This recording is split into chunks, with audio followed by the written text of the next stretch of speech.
Hello dear children, welcome to the EVS online class. Hope you all are staying safe and healthy at home. Have you all gone through previous test topic? We have completed lesson 7. Hope you all have completed writing the notes and studied the lesson. Today let's start a new lesson, interdependence in nature. Interdependence means depending on each other. Our environment include both living and non-living things. Living things are plants and animals, and non-living things include water, soil, air, etc. Living things depend on both living and non-living things for their survival.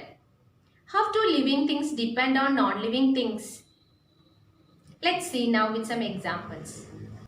Plants use oxygen in the air to get energy from the food during the process of respiration.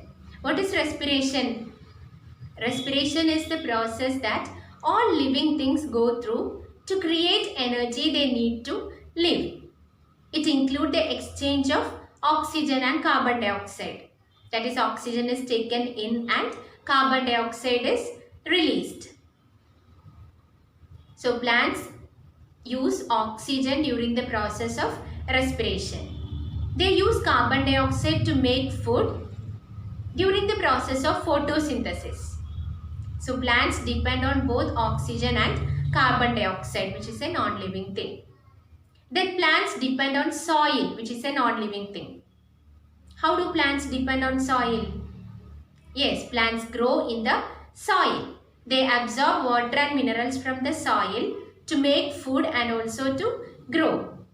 Soil also provides support to the plant. Plants also depend on water. Water is essential for the plants to carry out their life processes.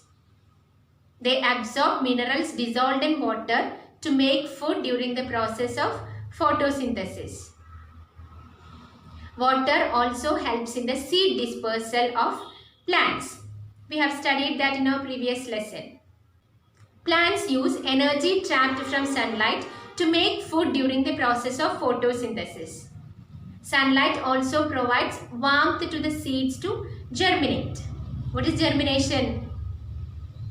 The growth of baby plant from the seed is called germination. We studied that a seed grows into a new plant only when the seed gets proper water, sunlight and air. So plants depend on non-living things like oxygen, carbon dioxide, soil, water and sunlight for their survival. They use oxygen to get energy from the food during the process of respiration. They use carbon dioxide to make food during photosynthesis. Soil gives support to the plant. They get water and minerals from the soil to make food and to grow. Water is also essential for plants. Water is used to prepare food and also helps in seed dispersal. Then plants depend on sunlight. The energy trapped from sunlight is used to make food during photosynthesis. Sunlight also helps in seed germination. It provides warmth for seeds to germinate. Now let's see how animals depend on non-living things. Animals use oxygen in the air for respiration. Some animals depend on plants for their food. So these animals are indirectly depending on soil. How? If there is no soil, plants cannot grow, and if there is no plants, animals will not get food. So they cannot survive. So animals are indirectly depending on soil. Soil also provides shelter to animals like earthworm, centipede, etc. Some animals like rabbits, rats and moles live in burrows in the soil. So animals are depending on soil, which is a non-living thing. Animals also require water to carry out their life processes. For example, water is essential to carry food to all parts of the body. Also, water is needed to collect waste from different parts of the body and to remove it from the body in the form of urine. So water is also essential for animals. Animals also need warmth from sunlight for survival. So animals use oxygen during respiration. They also depend on soil indirectly for food. Soil also provides shelter to some animals. They also depend on water. Water is used to carry food to all parts of the body and also needed to collect and remove waste from the body. Animals also need warmth from sunlight for survival. So these are the different ways by which living things depend on non-living things. Now let's see how plants and animals depend on each other. Neither plants nor animals can survive without the other. Animals depend on plants for food. How? All animals depend on plants either directly or indirectly for food.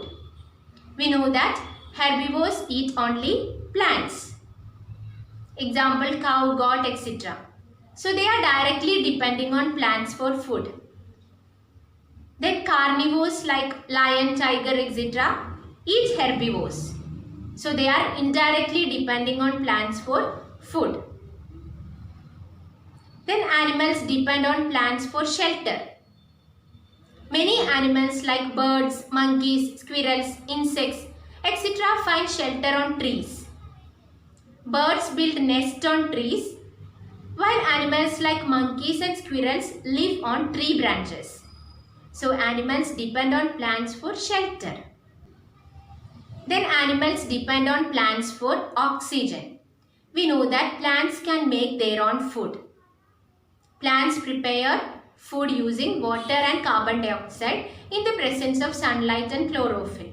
And that process is called as photosynthesis. During the process, oxygen is released. This oxygen is used by animals during respiration. Plants also depend on animals. How? Plants depend on animals for carbon dioxide. During respiration, animals take in oxygen and give out carbon dioxide. This carbon dioxide is taken in by plants to make food during photosynthesis. So plants depend on animals for carbon dioxide. Plants also depend on animals for reproduction. Animals like butterflies, houseflies, etc. help plants to reproduce by taking pollen from one flower or part of a flower to another. What is pollen? Pollen is a fine powder produced by the male part of a flower. It helps the plants to reproduce. Pollen grains are transferred from the male part of the flower to the female part by insects or wind. This process is called as pollination. So plants depend on animals for reproduction. Animals also help in seed dispersal of plants. Birds and animals eat the fleshy fruits and helps the seeds to scatter. So many varieties of plants are grown in large areas. So plants depend on animals for carbon dioxide and reproduction. Animals depend on plants for food, shelter and oxygen. So today we have discussed about how living things depend on non-living things and also how plants and animals depend on each other. Hope you all have understood the topic. Read textbook page number 57 and 58. I have attached the notes of this lesson. Write the notes neatly in your notebook. Study question number 1 and 2 from fill in the blanks and question number 1 and 2 from name the following. Question number 1 from answer the following. A test paper is also attached along with this. Do the test and submit it. Let's meet in the next class. Thank you.